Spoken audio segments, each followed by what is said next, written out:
إلا الله كلمات التوحيد. The same applies to the spouse. You know you love them, but you need to say it again and again. Like we got to the food moments ago, and you need to say this food is, mashallah, it's really, really great. Even if the salt is a little bit more. Because sometimes, as I was saying, she spends so much time bringing it in front of us, and we are worried about how it's smelling, number one. And number two is we say, as we taste it, the salt is too much, no? Salt is too much, no? What are you talking about? She just looks at you and her face flops. I've been at it for 3 hours here, 4 hours. I've been busy with this for so many months. And what is she going to say? Next time I'll try a bit better, a bit harder. That's if she's a good woman. If not, she'll say, never going to cook this again. Typical. It's typical. Never going to cook this again. And if you have someone who's very witty, the next time there's salt to be put in, I'll call you to put it. So we need to praise the cooking of our wives. We need to praise their dress code, especially. For example, I can let you know something that has worked for some people. Where you find some women, they don't like to dress appropriately. So the husband sometimes wants to tell them something. There are 2-3 ways of doing it.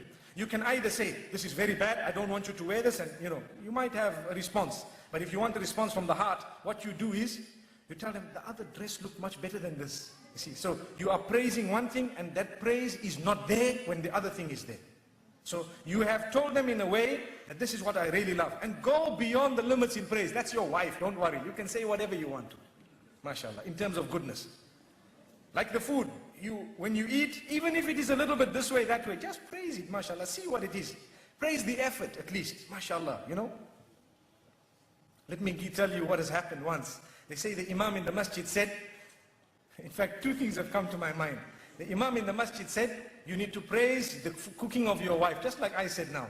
So the man went home and he had this meal and he was looking at it and looking at his wife and smiling and all happy, mashallah, and excited and everything. And when he finished, he says, oh, it was awesome. And the wife says, what? I've been cooking for you for 21 years, you never said that. Today when the food came from the neighbor, you want to say it was awesome.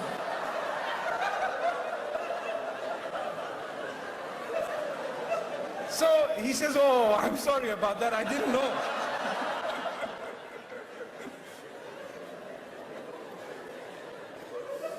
It's like the other one, the Imam, he was telling the people, he gave them advice in the masjid about their wives, that look, you need to do this and do that. So the man goes home very happy. He tells his wife, darling, I'd like to carry you today. Oh, wow. Oh, I hope I'm not too heavy, darling. So anyway, he carries his wife, mashallah, and he's carrying. What makes you do this, my beloved? What's happening here? Oh, the Imam told us, go home and carry your burdens, mashallah. I'm carrying my burden, mashallah. Allahu Akbar. لا إله إلا الله كلمات التقوى. لا إله إلا الله كلمات التوحيد. لا إله إلا الله.